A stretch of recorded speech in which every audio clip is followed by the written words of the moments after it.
ಹೇಗಾದರೂ ಸರಿ ಈ ಬಾರಿ ಬೆಳಗಾವಿ ಲೋಕಸಭಾ ಕ್ಷೇತ್ರವನ್ನ ಕಾಂಗ್ರೆಸ್ ತನ್ನ ತೆಕ್ಕೆಗೆ ತೆಗೆದುಕೊಳ್ಬೇಕು ಅನ್ನೋ ನಿಟ್ಟಿನಲ್ಲಿ ಈಗ ಬಹಳಷ್ಟು ಭರ್ಜರಿ ತಯಾರಿಯನ್ನ ನಡೆಸ್ತಾ ಇರುವಂತದ್ದು. ಆ ಹಿನ್ನೆಲೆಯಲ್ಲಿ ಗೆಲ್ಲುವಂತ ಮಾನದಂಡವನ್ನೇ ಮುಂದಿಟ್ಕೊಂಡು ಈಗ ಅಭ್ಯರ್ಥಿಗಳ ಆಯ್ಕೆಯಲ್ಲಿ ತೊಡಗಿಕೊಂಡಿರುವಂತದ್ದು. ಈ ಕುರಿತು ಮಾತನಾಡಲಿಕ್ಕೆ ಖುದ್ದು ನನ್ನ ಜೊತೆ ಏನಂತಂದ್ರೆ ಲೋಕೋಪಯೋಗಿ ಸಚಿವರು ಹಾಗೇನೆ ಬೆಳಗಾವಿ ಜಿಲ್ಲಾ ಉಸ್ತುವಾರಿ ಸಚಿವರಾಗಿರುವಂತಹ ಸತೀಶ್ ಜಾರಕಿಹೊಳಿ ಅವರು ನನ್ನ ಜೊತೆ ಇದ್ದಾರೆ. ಅವ್ರನ್ನ ಮಾತಾಡ್ತೀನಿ. ಸರ್, ಈಗ ಏನ್ ಯಾವ ರೀತಿ ತಯಾರಿ ಮಾಡ್ಕೊಂಡಿದ್ದಾರೆ ಬೆಳಗಾವಿ ಲೋಕಸಭಾ ಕ್ಷೇತ್ರ? ಈಗಾಗಲೇ ಅಭ್ಯರ್ಥಿಗಳ ಆಯ್ಕೆ ಪ್ರಾರಂಭ ಆಗಿದೆ. ಜಿಲ್ಲೆಯಲ್ಲಿ ಮೀಟಿಂಗ್ ಮಾಡಿದ್ವಿ, ಬೆಂಗಳೂರಾಗ ಒಂದ್ಸಾರಿ ಮೀಟಿಂಗ್ ಆಗಿದೆ. ಸೊ ಈಗಾಗಲೇ ಪ್ರಾರಂಭ ಆಗಿದೆ ಯಾರಿಗೆ ಅಭ್ಯರ್ಥಿಗಳನ್ನ ಆಯ್ಕೆ ಮಾಡ್ಬೇಕಂತ.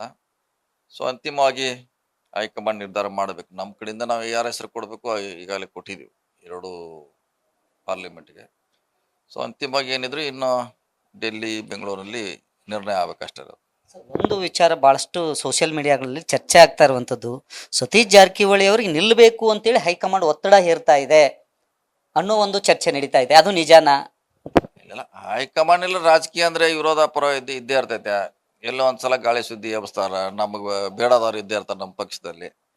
ಅವರಿಗೆ ಹೋಗ್ತಿದ್ದಾರೆ ಅಂತ ಅದೊಂದು ಏನೋ ಮೊನ್ನೆ ಬೆಂಗಳೂರು ನಿಮ್ಮ ಹೇಳ್ತಾ ಇದ್ರು, ಏನೋ ಒಂದು ವರ್ಡಿಂಗ್ ಹೇಳಿದ್ರು ಅವರು.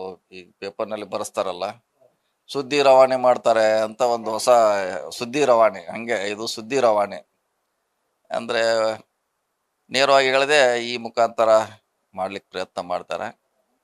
ಸೊ ಆದ್ರೆ ನಮ್ಮ ಮುಖಂಡರು ಯಾರು ಕೂಡ ಚರ್ಚೆ ಮಾಡಿಲ್ಲ. ಈ ರೀತಿ ಸುಮಾರು ಸಭೆಗಳಾಗಿದೆ ಚುನಾವಣೆ ಬಗ್ಗೆ. ಸಾಕಷ್ಟು ಸಾರಿ ಮುಖ್ಯಮಂತ್ರಿಗಳ ಜೊತೆ ಆಗಿದೆ, ಅಧ್ಯಕ್ಷತೆ ಚರ್ಚೆ ಆದಾಗ ಯಾವ ಕೂಡ ನೀವು ನಿಲ್ಬೇಕಂತ ಎಲ್ಲೂ ಕೂಡ ಇನ್ನೂ ಮಟ್ಟ ಆಗಿಲ್ಲ. ಸೊ ಅಂತಿಮವಾಗಿ ನಾವು ಹೆಸರು ಶಿಫಾರಸು ಮಾಡಿದೀವಿ. ಸೊ ಅದರಲ್ಲಿ ಯಾವ್ದಾರು ಮಾಡ್ತಾರೆ, ಅವ್ರ ಪರವಾಗಿ ನಾವು ಚುನಾವಣೆ ಮಾಡ್ತೀವಿ. ಸಚಿವರು ನಿಲ್ಲೇಬೇಕು ಅನ್ನೋ ಒಂದು ಮಾತು ಹೈಕಮಾಂಡ್ ಇಂದ ಬಂದಿದೆ ಅಂತೇಳಿ ಸಂದೇಶ ಬಂದಿದೆ. ನಮ್ಮಲ್ಲಿ ಒಂದ್ ಸಾರಿ ಚರ್ಚೆ ಆಗ್ಬೇಕಲ್ಲ, ಒಂದ್ ಸಾರಿ ಚರ್ಚೆ ಆಗಿಲ್ಲ. ಯಾರ ಮಂತ್ರಿ ನಿಲ್ತಿರೋದು ಕೂಡ ಕೇಳಿಲ್ಲ ನಮ್ಗೆ, ಅಥವಾ ನಾವಾಗಿ ಯಾರು ನಿಲ್ತೀವಿ ಅಂತ ಕೂಡ ಯಾರು ಕೂಡ ಅವ್ರು ಎಕ್ಸ್ಪ್ರೆಸ್ ಮಾಡಿಲ್ಲ. ಸೊ ಹೀಗಾಗಿ ಆ ಸುದ್ದಿ ನಮ್ಮ ಲೆವೆಲಲ್ಲಿ ಎಲ್ಲೂ ಚರ್ಚೆ ಆಗಿಲ್ಲ. ಬಹುಶಃ ಇದು ಪತ್ರಿಕೆಯಲ್ಲಿ, ಮಾಧ್ಯಮದಲ್ಲಿ, ಸೋಷಿಯಲ್ ಮೀಡಿಯಾದಲ್ಲಿ ಮಾತ್ರ ಚರ್ಚೆ ಇದೆ ಹೊರತಾಗಿ ವಾಸ್ತವಿಕವಾಗಿ ಎಲ್ಲ ಚರ್ಚೆ ಆಗಿಲ್ಲ. ಸರ್, ಡಿ.ಕೆ. ಶಿವಕುಮಾರ್ ಅವರು ನಿಗಮ ಮಂಡಳಿ ವಿಚಾರಕ್ಕೆ ಸಂಬಂಧಪಟ್ಟಂತೆ ಡಿ.ಕೆ. ಶಿವಕುಮಾರ್ ಹೇಳಿದವರಿಗೆ ಮಾತ್ರ ಮನೆ ಹಾಕ್ಲಾಗ್ತಾ ಇದೆ. SC ST ಏನು ದಲಿತ ಶಾಸಕರಿದ್ದಾರೆ ಅವರ ಏನು ಬೇಡಿಕೆಗಳೇನಿವೆ ಅದಕ್ಕೆ ಯಾವುದೇ ರೀತಿ ಸ್ಪಂದನೆ ಸಿಗ್ತಾ ಇಲ್ಲ. ಹೀಗಾಗಿ ದಲಿತ ಶಾಸಕರೇನಿದ್ದಾರೆ ಅಸಮಾಧಾನಗೊಂಡಿದ್ದಾರೆ ಅನ್ನೋ ಒಂದು ವಿಚಾರ, ಅದು ಒಂದು ವಿಚಾರ ಕೇಳಿ ಬರ್ತಾ ಇದೆ.